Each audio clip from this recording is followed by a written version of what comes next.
Welcome back, ladies and gents, to another episode of the Supercoach Tragics podcast. I'm your host, Dan, coach of Badonkadonk. If you're watching on YouTube, you may notice a missing person here, but Glenn, he's decided to have a week off, and frankly, he's deserved it. I think he's been doing this for about, how old is Glenn? He's pretty old, so been doing it for quite some time, we'll say. But not to worry. I think the first podcast Glenn did was on an abacus. And I think he had like a raptor running around in the background. We love you, Glenn. All that age, all that wisdom with the age that he comes with, it's always good. So, but not to worry, guys. We do have two other familiar faces on today. So we'll start with Roscoe, mate. Welcome back. Yeah, thanks for having me. It's good to be back, and crazy week last week. Good on those who had Hines and captain him, Tim. Yeah, we know we'll hear about it, but it's funny seeing these teams scramble there and the carnage that's coming through to get Hines into their team, and people are just doing some absolute ludicrous trades to get him in. Yeah, totally agree, mate.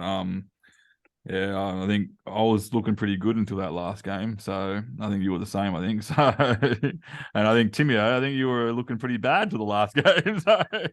Yeah, look, I was looking really good until the Sunday game started, and then saying to the boys off air that I had four players that I was expecting 55 to 60 odd average each between all of them.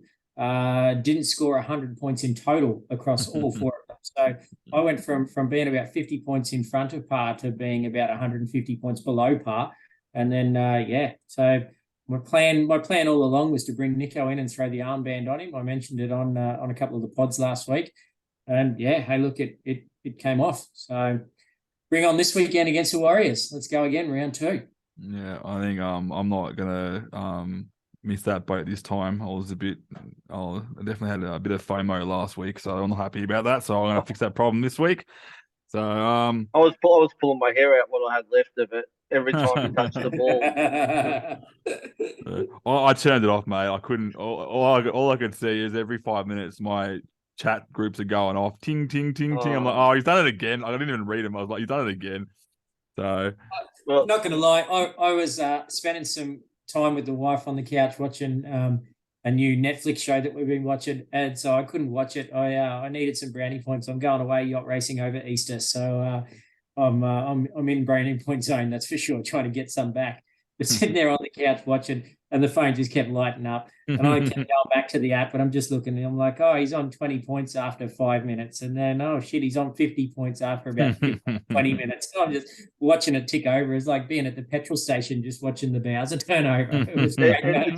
It's a pretty scary prospect that he potentially should have got 200, and he was off for like the last 8 minutes. Like, you only bombed a certain try under the stick. So he would have got the line break assist for that. He would have got the try assist. He would have got the goal. Like, he would have got 200, and that's just a scary prospect. And as I said, I'm not willing to run the risk of not having him again this week. Even though I do, one thing I will say is that I think the Warriors are a much improved team this year, and their defense is number one in the comp. They'll certainly be under the test with Hines this week, but he does average over 100 against them, so look out. Yeah, you're a bit nervous for those that don't know him. So, all right, so let's move on. So we'll start off with we'll give a shout out to the overall group leader. Team is called The Elite, coached by Sam, ranked 55th overall. So well done. We got a new leader every single week, so we can't get too comfortable up there. It's a bit of a I think the top 20 are in the top 1,000 there, so it's a pretty close little league, which is great. All right, guys, I think we should move on to Market Watch. So we'll start with the trade-ins, most popular trade-ins. Number 1, most traded in this week. We've just spoke about him for ages. It's Nico Hines, 902K. I'll start with you, Roscoe, mate. This is a good trade, obviously, but you've got to be careful who you trade out, I think. Yeah, as I said earlier, I mean, for me, I'm okay. I mean, I had like 560K sitting in the bank, so 2 trades, and I'm able to do it. I've actually been able to go Franklin Pele to Nico Hines via duels, and then I'm going to get rid of Cheese, and I'm going to downgrade Cheese to Brendan Hands. I I know it's probably risky because we don't know what minutes he's going to play, but it's just a risk I'm willing to take, and I don't really want to use another boost yet, even though I've only used one. But I certainly wouldn't be tearing apart my team to get him in, given he's got a bye next week. I'm seeing some absolute guns getting traded out to get him in. And for me, I just think that's crazy for one game. And then he's going to have sit on your bench, and then you've taken out 2 or 3 guns out of your team, and then next week when he's got the bye and you're scraping the barrel to put a 17 together. It might end up backfiring. Yeah, I agree 100%. But in saying that, I'm actually trading at 1 gun to get to him, which is it's kind of planned because I'm trading out Fifita, to get to him, and my reasoning behind that is I feel like everyone's gonna be trading out at least 2 guns to get to him. I had a bit of bank there ready to go, but I reckon there's so much value. I can replace Fifita with a Jackson Ford on the bench who's scoring 70s. He has that chance to score 70s every single week, as long as he stays on the field without getting a head knock. So even though I'm sacrificing Fifita, I'm not sacrificing too many points, and I'm gaining a lot of points with Hines. So I think, to me, and you've got the week off as well. So it's a bit of a shock trade, I guess. But I think it's not the worst choice considering I've got good backups there. So will you get him back in? You planning on getting him back in, or? More than likely, because my second row right now is just building so much cash right now. So I've got enough there that I can just wait for one of them to, like, even Cartwright is just doing his thing for me, which is great. So I can play Cartwright. I've got Preston making a lot of money. So eventually I can, I'm sure there'll be a second row. And I've got Schuster as well, who I've just moved. He's the one I moved up via Jules to get to Nicho Hynes. And I'll be looking to transform those guys into the Cam Murrays and the Fifitas and whatnot moving forward. So I don't know, it's a bit of an odd one. I'm sure I'll get some backlash over this, but I think it's I don't hate it. I think if you're going to trade out a gun to do a trade like that, then why not do it on a player that's on the bye? I mean, it's better than trading out like a Cam Murray or a Pat Carrigan or another one of gun like that that's going to play this week. So, I mean, we know Fifita's rocks and diamonds as well. So you don't know what you're going to get with him, but so I don't really hate that, to be honest with you. I think it's not a bad move. Yeah, I love having Fifita in my team at the moment, but I think that I just feel like if I'm going to sacrifice point, it's I can use Preston to get a 60 while Fifita gets a 70.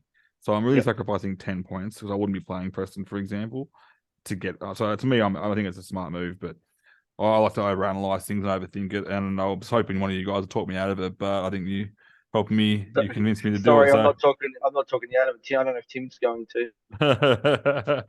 All I can say is keep selling your guns, boys. I'm loving it.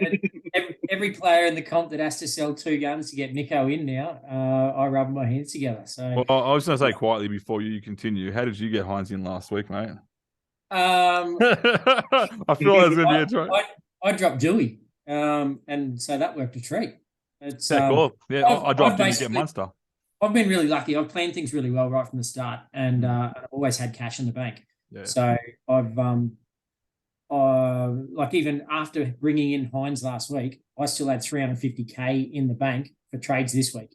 Yeah. So I've used even with this week's trades, I've already used my 3rd boost. So I didn't actually make any trades after round 1. So at which point I'd basically save 2 trades. Then after round 2 and round 3, I used a boost in each week's, which basically got me back to trade neutral. And now I've used a 3rd boost this week. The way we'll talk about strategy later on, I'm sure, but the way I'm looking at things at the moment, you only need 13 players for the bye rounds. If you don't have 13 scoring players or close to it, you're doing something wrong. So I know there's some key teams that are off on, especially like round 13 bye. I understand there's some key teams that are off, but surely between now and then you can move things around and make sure that you've got 13 scoring players. Now, the last thing you want is guys like Moali, who's going to pump out like a 15 or something bonkers like that. Yeah. But you don't want those sorts of players. You want quality over quantity for sure. But surely at this point in the season, if you're only taking 13 players, like every year that we've had buys, you're aiming for sort of 14, 15, 16 on a good one. Or if you've got trades that you can use and whatever else, then you can jag your 17 or close to it. But look, this year, they're only the way that it's working to keep everybody involved and everybody happy for a longer period of time. You're only taking your best 13 scoring players. I'm not even sure how that's going to work. Is it going to do it all automatically? If you don't change from your week before and you've got bloody 8 players sitting on your bench that have scored and 8 guys that haven't, is it automatically going to work that over? Who bloody knows? I'm sure. It's No, it similar. won't. It's similar to AFL, mate. So Yeah. you need to pick your 17. So you pick your 4 reserves, and out of those reserves, including your starting 13, it's the highest 13 scorers out of those 17 players. So if you get a guy that you haven't put the R on, like Warbrick, and gets 80, you don't get that score. Yeah. No, that's cool. But anyway, like I was saying, like if you're planning appropriately, which I'm sure certainly all the guys in the top 20 odd thousand at the moment, I would imagine, because there's bugger all between 20,000th and first. But yeah, like if you're planning this properly, then you absolutely should be having 13 in round 13, 16, and 19 or whatever it is. At which point, I don't see a point in factoring in to need 2 trades for those rounds. You can save 6 trades over those rounds or aim to save some somewhere. So at the moment, I've used my 3rd boost and factoring in, I'll be able to save trades later on. At that though, like even after I've made my 3 trades this week, I'm kind of feeling pretty comfortable. As long as there's no major injuries to the players in my squad, I think I'm sitting pretty and can probably afford to save a trade or 2 next week. Yeah, awesome. Love it. Okay, let's move on to number 2 most traded in. This one, the guy I brought in last week with not very happy, was Schuster. So I'll go back. I'll start with you this time, Timmy. Schuster. Is he a trade in this week? Not for me. I did it last week. They were my other 2 trades last week. I brought in Hines, I brought in Schuster, and I brought in Preston. So I was stoked. Yeah, look, I think he's still a trade in. Absolutely. I think the dual versatility is certainly helping people with the trades. You can sell someone from your second row. If you had Schuster down in your number 6, you can bring him up and move things around. So look, it's a smart play. He's pretty versatile. I think at the moment, at the start of the season, while you're trying to build cash as well as getting the right players, I think the more dual position players you can have, the better. So if you're tossing up between player A or player B, if one of them's dual position, I'd be going the dual position every time. Yeah, definitely. I think I was, even though I was pretty upset with his score, my plan wasn't to actually play him. But when I made the trade like last minute, and the reserve was on the player I traded out. So I ended up having to play him, but I didn't really care about his score, except that I actually got it. But he's just so cheap, utility, and he's at that point where he's so versatile, and that's why I'm happy to have him in. And he's playing the Knights this week, so I'm actually playing him this week. I reckon him and Turbo are going to go bonkers. Yep. Anything else there to add there, Roscoe? Well, I mean, for me, obviously a lot of people are downgrading. I'm just looking at the trade in and trade outs now, and there's 1,100 people going from Dewey to Schuster. So obviously free up cash to bring in Hines. I bought him in last week, but I didn't play him. I wasn't intending on playing him, especially against South, but I'll just be playing him on the matchups, I think. But I wouldn't be. You wouldn't be bringing him in and hoping he's going to get you some decent scores. Like I wouldn't want to have him as my main 5'8". Yeah. Which I have seen a bit of around the teams that have got Schuster and Katoa as their 5'8s, and it's just like that was my issue last week. I had to play him because I sold Dewey to Schuster. It was only a 1 week thing, as I had planned on selling a second rower this week and moving Schuster up.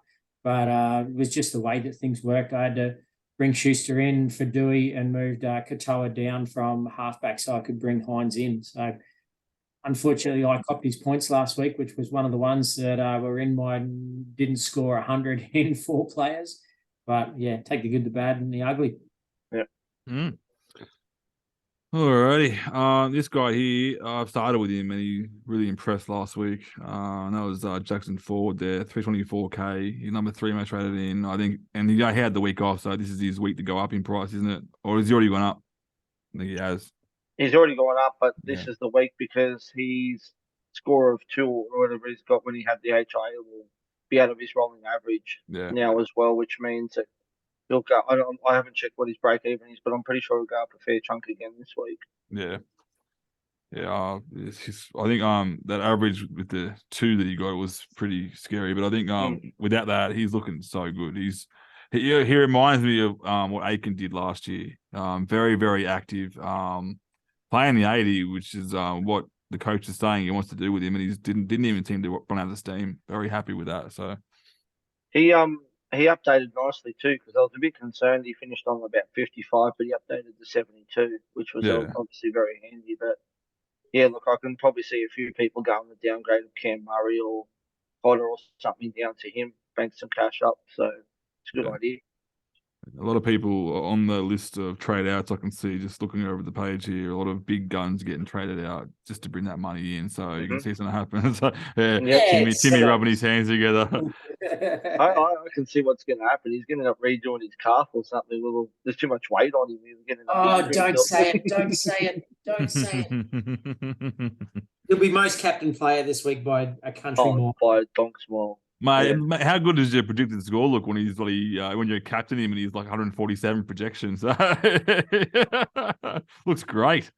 I haven't scored that high in years. If he keeps going the way he is, he might end up being $1 million in a couple of weeks too. That's it. All right. So this one here, guys. Next one is surprised the hell out of me. So number 4, most traded in, bottom dollar, Pizzette. I'm not sure how to pronounce his name from the Storm. Timmy, your thoughts here, mate? Oh, look, people are obviously using it as a downgrade to get the cash, mate. I don't quite understand how they're making it work in halfback. They must be selling Cleary. It's the only way that. I mean, you only want two halves. You've only got 2 halves, but you only need 2 halves in Supercoach that are one's Cleary and one's Hines. If you're bringing Nico in, it means you're selling the other guy. So if you're going Cleary down to Pizzette, then you're mad. You're mad. Oh, it's crazy considering he's got one more game. He's got one more game left, hasn't he? Before Hughes is back. Yeah. And he's got 2 weeks off. So yeah, I don't know, mate. That's a bit of a weird one there. Well, I think with what Tim says is that I think a lot of people have still got Braden Trindle too, and they're just going to go from Trindle to Pizzette because he'll make about 100k profit. Bank the cash to upgrade to Hines after the buy, but yeah, I'm not sure about that one. I feel like it's a waste of a couple of trades if you ask me. Yeah, I think to me, it's definitely a money grab, but it's a 1 week money grab, and you're wasting 2 trades to do it. So, and like you said, I think you were right because I haven't got the top 10 in the trade outs. I've got the top 5 here, but number 6, I'm pretty sure is so here Trindle. we go. All right, so Trindle. So this is trades to Pizzette. Trindle, Tanner Boyd, and Adam Dewey, and then Katoa are the main ones that they're trading out to bring in Pizzette. Yeah. So, why would you trade Katoa? I don't get that one. He's not impressing the world, but he'll still make money. Yeah. What are you banking from that? Under 100k, aren't you? Yeah. Yeah. So Katoa. It's only like 58. You're only banking 58k going Katoa to Pizzette. It's nice. Yeah. Anyway. Yeah, so I think we're all agreeing on that one. It's a bit of a crazy trade there. But this one here, I do agree with, and that's number 5 most traded in player this week is Payne Haas. I'm thinking he's on fire at the moment. He's showing what he's capable of and staying injury free. So I'm pretty happy I own him. I started with him. Yeah, absolutely, mate. I started with Haas and Carrigan. Carrigan's been slightly underperforming compared to what I was hoping for, but Payne's just been doing what Payne does. So he's the best front rower in Supercoach, I think. Maybe apart from that bloke down the Raiders who probably doesn't need to be mentioned at the moment because he hasn't been hitting the heights this season. But yeah, look, he's certainly been playing much better than Tapine has. Yeah, I will say one thing though. And this happens. I think it's a Raiders thing.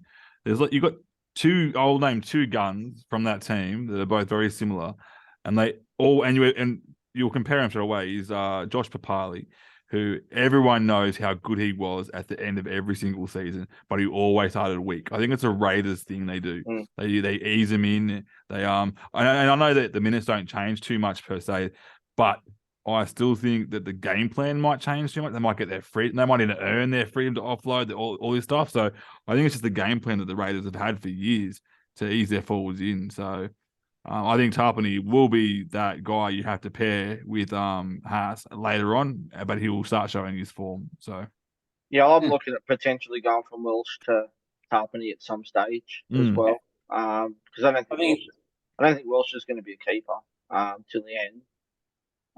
He's not really setting the world on fire, pumping out 50s and 60s, but yeah, he's one on my watch list. Tarpany. Yeah, definitely.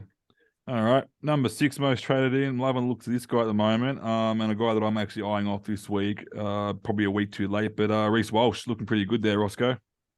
Yeah, he's been good, and I like them. They've got a really good matchup the next few games as well. They've got Tigers, they've got Raiders, and they've got a couple of other easy games there. And then their draw gets a bit tougher in about 4 rounds' time, so he'll be a sell by then, but he's still got plenty more cash to make. I mean, I was toying with bringing him in last week, but went for Kraz instead, which I've got to say I'm not very unhappy. I'm pretty It's pretty happy about, decent. to be honest with you. I'm not, but he knocked out a 92 or whatever it was on the weekend, and really, he got a try, but I'm pretty happy with that. And I could see him turning into a keeper anyway, whereas Walsh was just going to be a cash grab for me. So, Yeah. and at the end of the day, I was saying before, I really want to get Teddy back into the team. So I want to have Teddy Turbo as my fullback. So there's not really any room there for Walsh for me. Yeah, I'll get into my trades a bit later, but and I'll probably get your advice because I'm torn a little bit. So I'll get you guys to give me a hand with that one. There's my one that I want to do, and I want you guys to talk me out of it. Timmy, any thoughts on? I know you're the Brizzy boy, mate. Any thoughts on Walshy?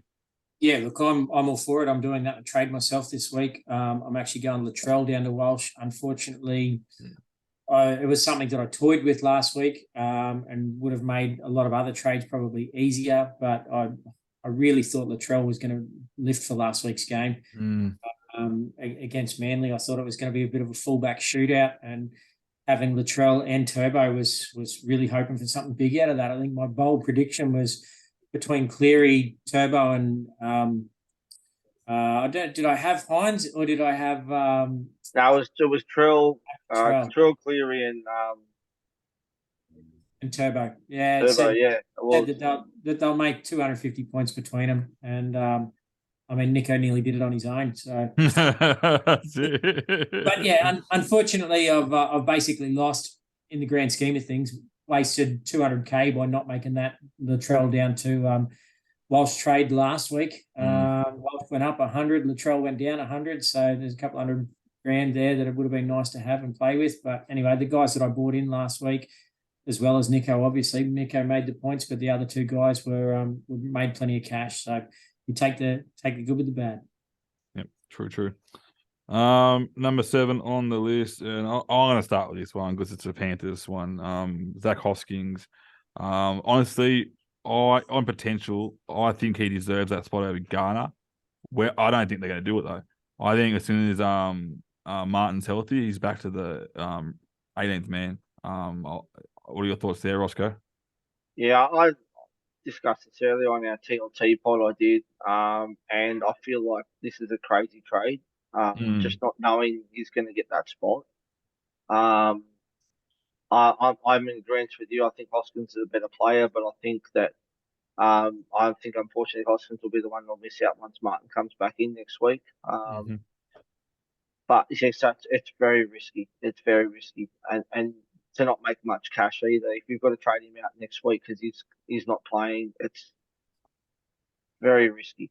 Yeah, I love him. I think he's a great player, and he just shows that he got like I know he's an edge player, but he kind of reminds me of Carrigan, that little workhorse that he does. He kind of he just tackles, and then runs decent lines too. So a bit of footwork before the line. Really like him. I think personally, I'd like to have Garner on the bench. So I think Garner's quite versatile. He can play. Garner could play through the middle if he needed to as well, and on the edge. And have Martin on the other side with Hoskins on the field. But I think they've brought in Garner for a reason, and they paid for Garner to be that second rower. So I don't think it's going to happen. Yeah. All right. Number 8, most traded in play. He's already gone up 100K, but he's looking the goods. Tim O, Alicia Katoa, looking pretty good. Yeah, look, he's that one that got away from me, and I think Carraz is going to be much the same. I'd love to have half a dozen extra trades to bring in Ellie and bring Carraz in, but yeah, unfortunately, I just can't make it work. I look at it every week. I started with Liero. Unfortunately, when Munster went down, Hughes went right, and Ellie got those 3 tries in one game, 3 line breaks and 2 tries, whatever it was, and he's just skyrocketed since then. So yeah, look, that's the way Supercoach goes, but Eli Katoa, absolutely. I know we talked about him in the preseason. We talked about him on Off the Bench podcast. I know we talked about him here on Tragics. And look, he's turning into being everything that we all thought he would be after seeing the glimpses of the talent that he had over in the Warriors. So now that Bellyache's got him, and he's moulding him the way that Bellamy likes to do, with the talented players who sort of hit a bit of a flat spot. And yeah, look, he's going to hit those heights. I've got no doubt about it whatsoever. I think he could. He has potential to be arguably one of the best second rowers in the game. I think. I don't know. I'll be interested to see in a couple of seasons' time if he turns into a lock. I think he's got the ability with the offload and tackle bust that maybe he turns into that ball playing 13. But time will tell. Yeah.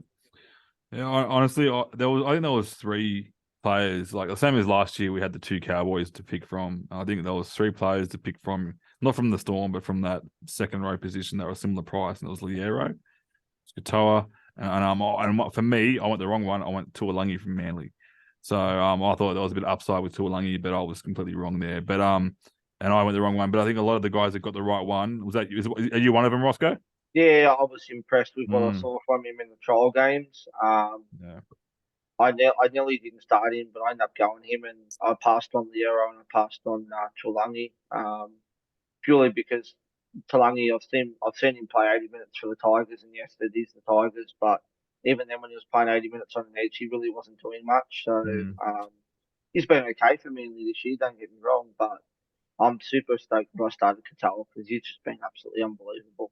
Yeah. And in scoring tries for fun, and yeah, having once Munster and Hughes is back in that team together, he's just going to be even more lethal than what he is now.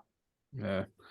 Well, I'm looking forward to having a bloody full team with the Storm, so maybe him and Munster will mix up, and the Storm might actually start putting them some points, and Munster might get some more points for me. Alrighty, number 9, most traded in. No arguments here. I'm surprised you didn't have him to begin with, and that's Warbrick, 280K. Probably not a week too late because he's going to go up in price for a while now, but still, you've missed out on 80K right there, Timmy. Yeah, look, I didn't play him last week, which was really unfortunate, but yeah, looking at the 450 odd points on my NPRs, suck balls. But yeah, look, he's got the talent, and I don't doubt that. It always makes me question having those Storm outside back. So it's something else that we've talked on these podcasts to death about, but it's just so hard to pick the Storm outside backs, and you can't say I'm going to play them on easy matchups because they'll score bugger all on easy matchups, and then they'll play a top 4 side and fucking knock out 120 or something. So Vunivalu's done it for years. Bloody Addo-Carr's done it for years, and it's just too hard. You can't bank on it. I've got Warbrick. I'm not selling him anytime soon. I've got no doubt he'll make a shit ton of money. But I mean, I played him for 2 weeks. He got nothing. The 2 weeks that he's scored all right, I haven't played him. So yeah, no, I'm the same. I just keep you never know what reserve to put on these days. I missed out on I think I had I didn't play Bryce Cartwright with his 63. I didn't play the 110 from AKP, and I didn't play the 80 from Warbrick. My bench is looking bloody beautiful right now. And you watch, I'll swap them over, and then they'll all do bugger all and next week. So I'm sticking to my guns. I'm sticking to what I did last week, and I reckon I'm going to do all right. So I get why people are jumping on him now, and he'll be a cash grab. But I think he's going to be one of those after this week, be a slow burn cash grab after this week, and he's not going to get those bases we've seen. If he doesn't get a try, he'll get 10 points. So if you're bringing him in thinking you're going to bring him in because he scored 80 last week, and you're relying on him to get points, and you're going to play him every week, then you get you're going to certainly be very disappointed if that's the case. Yeah, I think that. Like the Storm, Bellyache's no slouch. He obviously knows how to coach NRL, but he just has that ability to have like a different game plan every week. So when you're thinking he's going to zig, he zags. You think he's going left this week, he goes right. They'll come up with a game plan the week after where you think they're going to sweep it out the back play, and he just keeps putting forwards through the middle. Like you just can't pick it, and that's why he's so good at coaching. Well, that was like last week, Timmy, because a lot of people didn't play Warbrick because they thought they were going to predominantly go left because Hughes wasn't there, right? Yeah. But he ended up going to the right more. That was the thing, and I think that's why a lot of people didn't play him. I mean, he only 10% played him last week, and only 20% played Pereira. So it's I had both missed out. you can't pick it really. You can't. Like they're playing against South this week. He could come out and get another 80 again, and no one's going to play him. I know I'm not playing him this week. So yeah, I don't plan on playing him. So no. I'm looking more at the safety of a 50 or 60 in base from Taruva. That's what I'm looking at. So yeah. Alrighty, last on the list, number 10, most traded in player. I'll go to you, Roscoe, and that's Miller from the Knights. Shade, if he's keep the kicking, mate, this is looking pretty good. Yeah, geez, he's been impressive. I know our man who didn't make it on the pod today actually sold Miller last week, and he comes up. Obviously, he had to do it to get to Hines. I think he did it to get to Hines, but yeah, it's an interesting one, isn't it? I mean, I don't know who people are selling to get him in. Yeah, I like him. I really do. I've got him in a few drafts, which I'm pretty happy with. You know, with him and Marzu back in the team, geez, that could be at least a combination of those two there. Yeah, Marzu, mate, he's looking bloody good too. I ended up picking him up in one of my drafts right before he got named, and I was like, "Whoa, look at that!"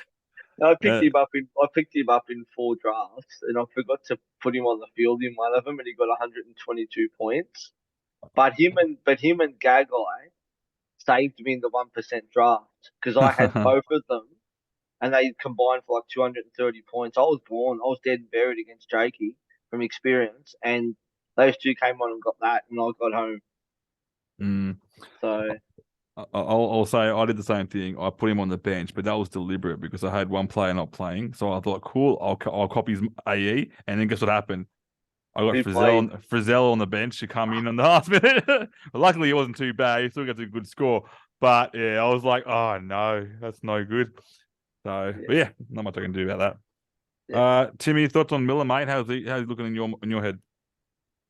Yeah, look, he's not much different to Eli Katoa and Karaz. He's someone that I sort of was pretty keen on. If he was going to hit the heights that we think he can, he could be that X factor that Newcastle Knights absolutely need.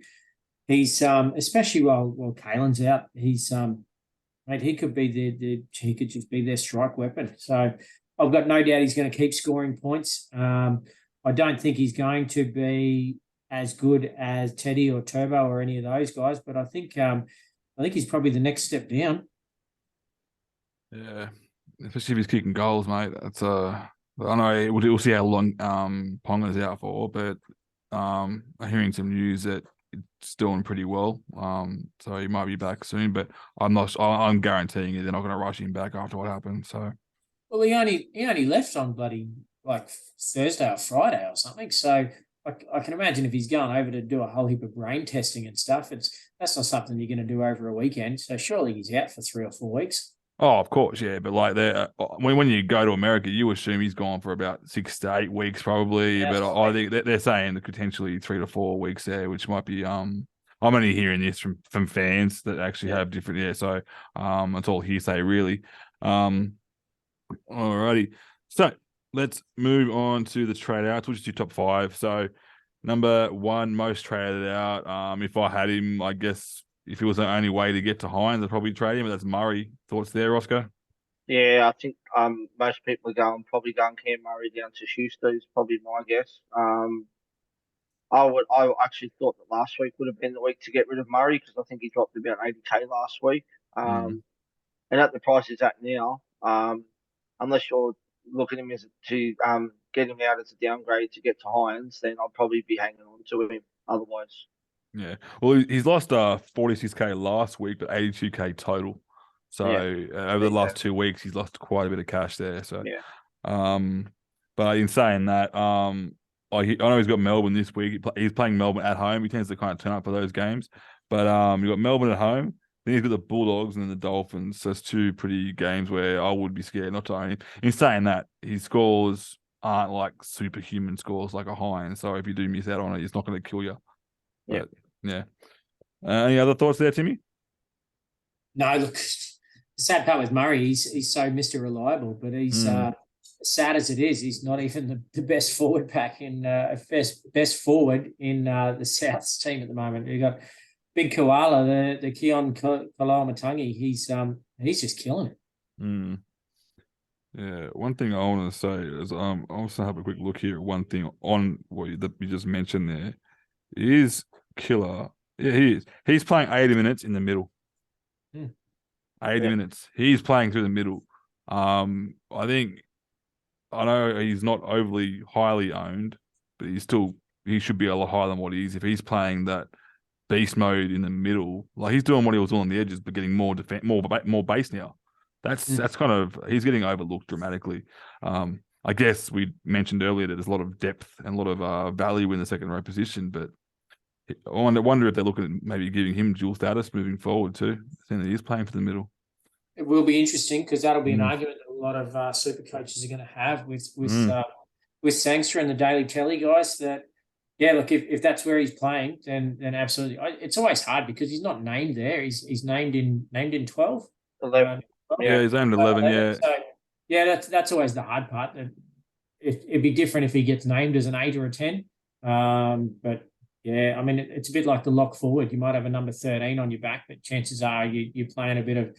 You could be anywhere, 11, 8, 9, 10, 11, 12. So it's 8, 9, 10, 11, 12, or in Isaiah Yo's case, 7 as well. Exactly right, mate. Exactly. The big unit of unlock playing the ball player. Yeah, that's it. So number 2 most traded out this week is Dewey. No surprises there. I think he was a bit of a watch last week to just see how he did at fullback. A lot of people weren't overly impressed, but he did get involved. I just think they just didn't do good in that game. Look, you got a 54 in a team that only scored 12 points. I mean, I've still got him. I do want to get rid of him, but for me, it's going to be to a gun. It's not going to be to a cheapie. Like I would downgrade him to anyone else, but obviously the plan is to hopefully potentially go to Dylan Brown or to Munster. Probably more Brown because they're going to play them. They play the bye rounds. Yeah. So the plan will be go to Dewey to Dylan Brown at some stage in the next few weeks. But if you're scoring 54 in a team that's getting beaten, there's nothing wrong with that as far as I'm concerned.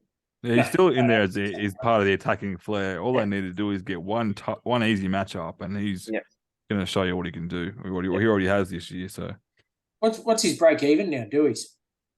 Yeah. I had him last week. His break even was about 100 or whatever it was, 90 something. It'll still be about that, I'm sure. Yeah, that's what I was. Yeah, it's just sitting at 90 flat. Yeah. Yeah, 90 flat. Yeah.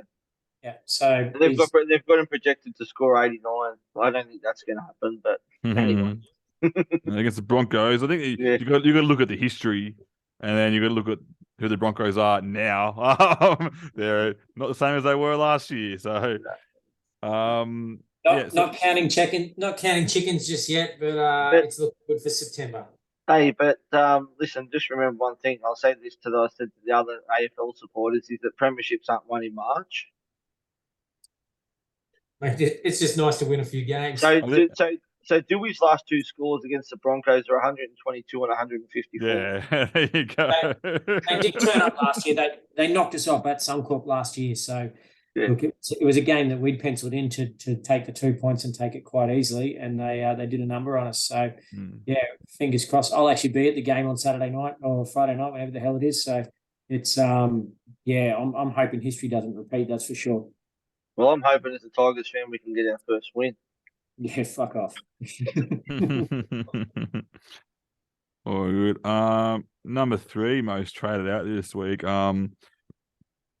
I'm not sure if him being named actually changes people's minds or whether it puts more doubt in your mind. But Tofu, number 3 most traded out. Timmy O. Would you be wary after his little injury last week? Oh, absolutely. You've got to be wary. And sadly, with Tohu Harris, he's got such a history of injuries now that look, he's not getting any younger. Let's be honest. He's beaten his body around for a long period of time now between the Storm and the Warriors. So yeah, look, he's absolutely he's a weapon. He's the main man over there at the Warriors now in that forward pack, and he seems to be leading it really, really well. But yeah, look, he did cop pretty serious injury last week, and I can't see if he gets named. He's certainly not banging out at 100%. That's for sure. Yeah, that's it. Especially when I'm not sure what knee it was, but I remember he didn't come back. I think it was last year. He came back from an ACL. So yeah, you never know when they do a re-injury of an old injury. It could be a bit more hesitant, I guess. You get flashbacks of that injury. I know from personal experience with having a bad knee injury that if you have a bit of a flashback of that knee injury, it really messes with your mind. So I think he's a tough fellow, though. I think he can go through and have a go. But yeah, I wasn't look at bringing him in soon as going Walsh to him. I think he was a perfect option, but a bit nervous now. So I think the biggest problem is that there's no guarantees he's going to play 80 this week, and there's also the biggest guarantee. The thing is there's no guarantee he's actually going to play, and they play the second last game of the round, and we may not know until an hour before kickoff if he's in or not. yeah. So I think it's a massive risk to hang on to him. I think I'd be palming him off and trading him into another gun or downgrading him to get cash to get in Hines in. I just think it's a big risk. Definitely. All right, next on the list. Oh, actually, this guy just got reversed.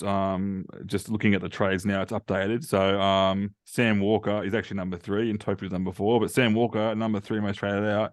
Timmy, I think people are going to Hines. This is a clear, obvious one. Oh, absolutely. The only reason you're selling him, and especially coming off the bye, like if you were going to sell him, you would have sold him last week. Yeah. So it's obviously people are looking for a way to get to Hines, and that's the only way they can do it. Whether that's in a one down, one up, who knows? But yeah, look at the people that are selling Sammy Walker. To be honest, I don't think he's been too bad, and I could see him. He's going to be a future half in the Queensland Origin team. Oh, yeah. Absolutely. I see the Broncos are going to try and do everything that they can to try and get him back to Brisbane as well, like they've done with Reece Walsh. So yeah, look, he's a quality player. He's very young still, and he's got a lot to offer a football team. I can see him being just as good as Cleary and Nicho Hines if he keeps progressing well, and as long as he's playing in a decent football side, I think he's going to keep learning and keep getting better. So short-term gain, I understand why people are selling him to Hines. Long-term, yeah, look, I don't know. It's a tough one. Yeah, because one thing he's really good at is with those really good draws, and his draw, it's so up and down. Like, for example, you got Para, then you got Storm, then you got Sharks, quite good defensively. Then you get 2 good games with Dragons and the Warriors. Then you go back to the Cowboys and the Panthers. Then it's Dragons and Bulldogs. It is so up and down. You get a run of 2 games each time. So, but he's that kind of guy. If you couldn't afford Hines on a right matchup, he can match Hines on a big score. We've seen it happen.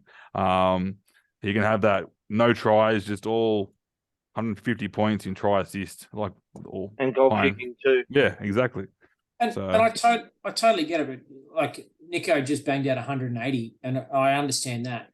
Had Nico knocked out 120, can you not realistically see that Sammy Walker could bang out 120? You've got to put things in perspective. Nico's going to sit out another week. So he's going to play this week and then sit out next week. Sammy Walker's just come off his bye. There's every realistic position where Sam Walker could actually outscore Nico over the next 2 weeks. So I don't know what Sammy's BE is, but surely it's not horrendous. It's not like he's super expensive. His break even 69. So Pretty reasonable. that's what I mean. If he bangs out 270s this week and next week, Nico's got to score more than 140 this week to make that relevant.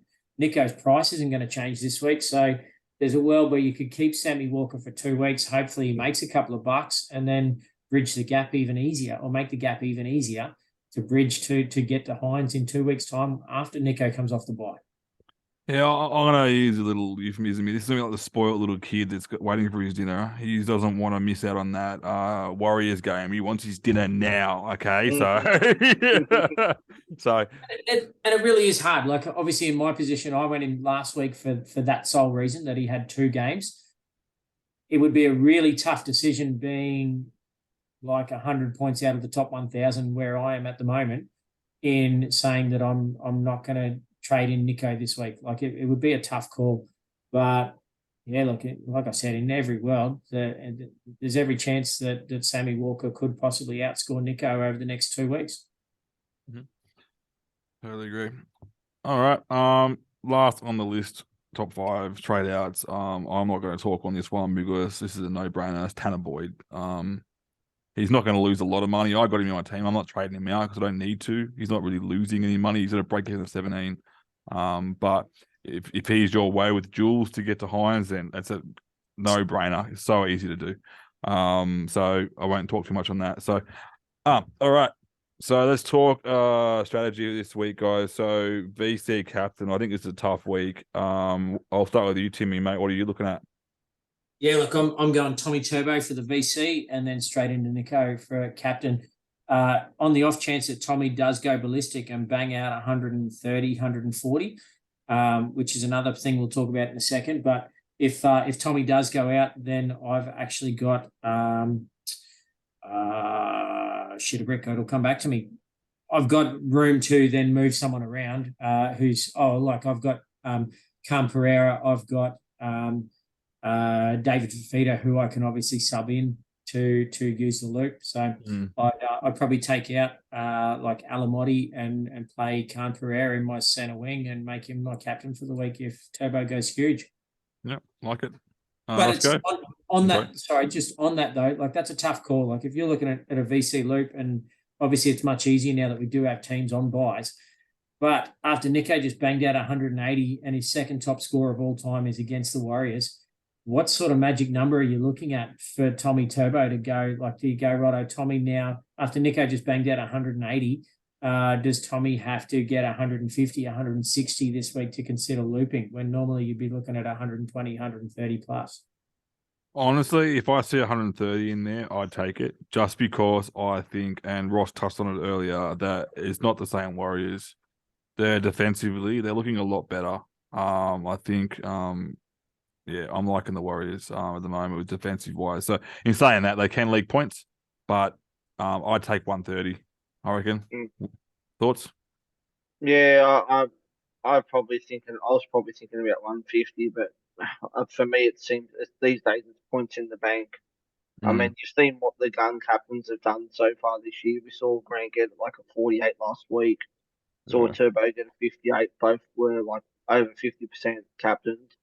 I think these days it's just points in the bank, and you know you take the option of going a loop, and you're taking out a potential player who could score well for you too. I'm with Tim at the moment with the VC and C on Turbo and Hines, but I really like Cleary's matchup against the Raiders as well. So the temptation is there to go VC Cleary into Hines, especially the fact that that'd be a challenge. That'd be a challenge. Halfback.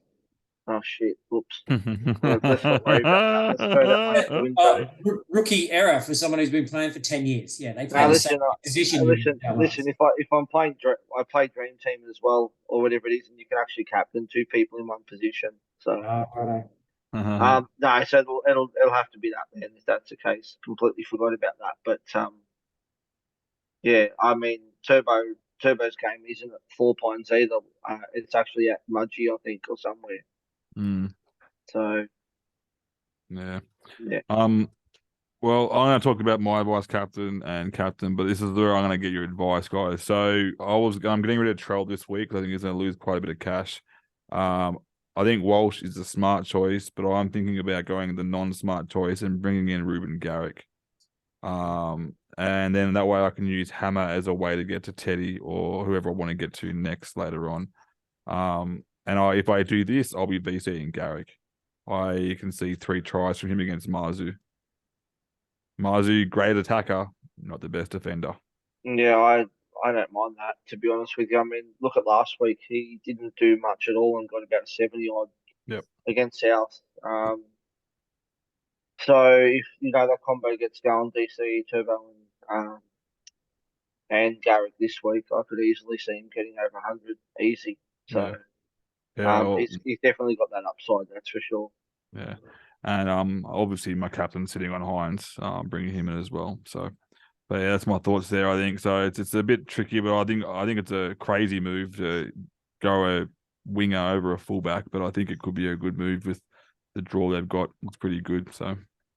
Yeah, let's look at it though. Like Garrick's not exactly your standard token centre wing player. Yeah. He's if Manly scores points, then Ruben Garrick scores points. I mean, since the percentages of Manly going nuts with Turbo, DCE, and Garrick back in the side, and especially now that look, Schuster's not sensational yet, but we think he's going to warm into that position in 5'8". He's obviously had to change his game a little bit, but I've got no doubt that he's probably the right player for what they need him to do. But yeah, look, I can see Ruben Garrick. It wouldn't surprise me if he averages 80, 90 plus for the season. Like he's just he is a player that I tossed up last week. I wrote Timmy O's Fear Factor last week for our Off the Bench podcast and on our Facebook page and shared it everywhere. Look, Garrick was a big one that I was pretty afraid to not have last week. He just has that ability. Like if Garrick scores 2 tries, he scores 100 points. Yeah. So it's because if he scores 2, Manly scores 6 or 8, and Garrick scores 20 points in goals on his own. So it's look, he's a fear factor player, that's for sure. He's one of the scariest guys in the NRL as far as centre wings go to not own. So yeah, look, mate, I'm all for it, and I can't talk you out of bringing Garrick in, that's for sure. Cool. And the other thing with Garrick is don't be deterred by their draw. Like they've got Newcastle this week, but then they've got Penrith from Melbourne. But he's got pretty good average against both those teams, and he's fixture proof as we've seen. So don't let that put you off it. Yeah. I mean, because after Melbourne they've got Tigers, Titans. Next 2 after that, you probably want to have him for those 2 games. Yeah, well, but you also think that was a tough game against the Rabbitohs. That was a tough game, and he still gets a pretty good score. So, yeah, pretty happy with that. Awesome, makes my decision really easy then. And the thing is, I don't need to actually make that trade because I've got a clean swap for Fafita to Hines, so it's a clean swap there because I've got enough cash there.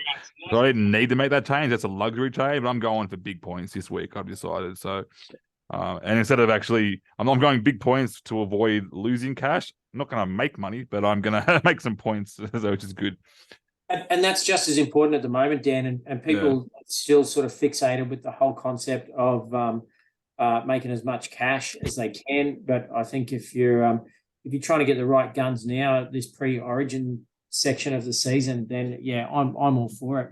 I mean, it's easy for me to say that. I've banked a bucket load of cash as well with my trades, but I think you've got to keep half an eye on maximising points too, which is why I'm quite happy for everyone to be selling their guns to 2 guns to get go. Love it. Awesome. All right. Last but not least, let's talk about some bold predictions. I'm going to start because I want to double down on my trade this week. Garrick for a triple. So 3 tries for Garrick. I don't think that's that bold. Just quietly. It's bold because I'm bringing him in. I've probably just broken him by bringing him into my team. So that's what's happened there. So Yeah. cool. I haven't looked too heavily into bold predictions, but I think Nico can go pretty bloody close to what he did last week, and I think obviously everybody else shares the same sentiments, and that's why he's going to be the number one top traded in this week. But I'm bringing in Dylan Brown this week, and it's not real bold, but I know he's got a relatively tough matchup this week. I'm banking on Dylan to knock out 80 points for me. D-bags, 80 points, awesome. And Roscoe, if you're prepared. I'll go both Hines and Cleary both to get over 150. Hines and Dewey. No, Hines and Cleary. Ooh. I could see that happening. Yeah, I like that. Raiders have been pretty RS this year. I think at home it might be a bit different at home, but I just can't see him being the Panthers at home. No. So, but I reckon the game will be a bit closer than everyone thinks. I think Raiders at home. I've watched a few games even when Penrith were good. I know we've had the last 3 years been pretty good, but the years prior to that we've been a bit struggled. But even the last 3 years we've played them at home, there's been some games that have come down to a field goal. I think the Canberra crowds, I won't vouch for them. They're pretty aggressively loud. I'm trying to make up for it in the background by being aggressively loud on the other direction, but it doesn't often work. My voice isn't that deep and that loud. So, all righty, guys. I'm going to go then. If we're looking for a real bold prediction, I can't stand the Raiders because my older brother is a Canberra Raiders country member. As you boys know, I like to put shit on my older brother as often as I can. He's one of those gooses that rocks up at a Raiders game in the full-blown lime green bloody business suit. He's a special individual. Love my brother to bits, but geez, he's a nut job when it comes to his Canberra Raiders. I'm going to tip the Raiders to beat the Panthers. He's going for a bit of reverse psychology here. I like it. Oh, mate, I just think the Panthers, I mean, I know they've come off the bye, so that's the telling factor. Maybe they've sorted their shit out. But let's be honest, the Panthers have not looked like the Panthers of the last 3 seasons over these first 3 or 4 weeks of the competition. They're missing Appy. They're missing Billy Kicks.